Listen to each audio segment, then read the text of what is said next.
The TV news in Tehran quoted the foreign ministry. By imposing new sanctions, the US, he said, has permanently closed the path to diplomacy. So much for American assertions that Iran would want to talk now. President Rouhani was even more scathing. The White House actions show it is mentally retarded. And then a direct insult to President Trump. Someone loses his mind and does something insane and stupid. Why? They want to put sanctions on the leader of our country. To what end? To stop our leader visiting America? America is funny. We don't allow them to come here, but then they say we're not allowed to go there.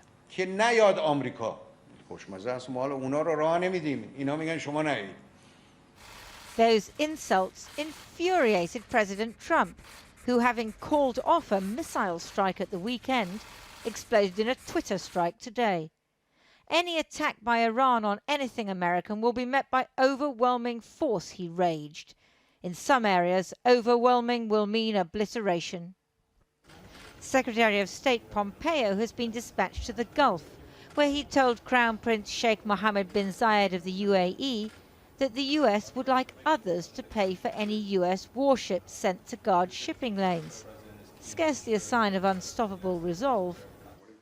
The US National Security Advisor has been in Israel, telling the administration's great fan, Prime Minister Netanyahu, that threats should make the Iranians talk. All that Iran needs to do is to walk through that open door. It all leaves America's allies, including Britain, slightly baffled as they try to get both sides to back down. Well, the US is our closest ally.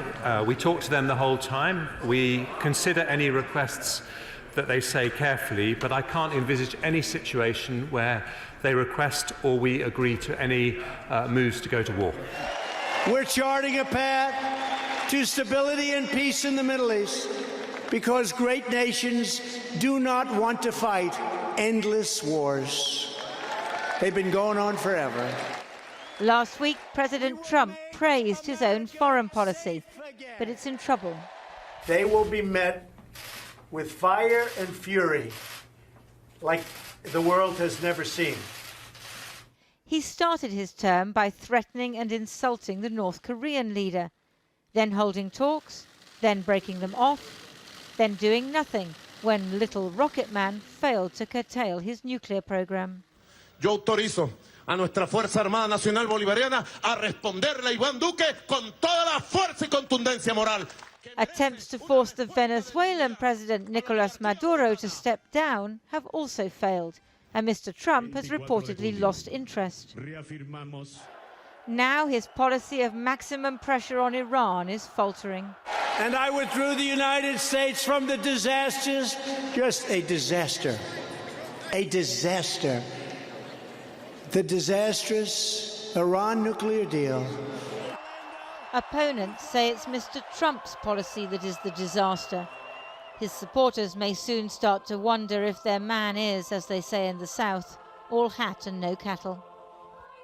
Lindsay Hilson reporting. Well, joining us now is Holly Dagres, a non-resident fellow at Atlantic Council and the curator of the Iranist newsletter, which monitors how the media is dealing with Iran from Iran.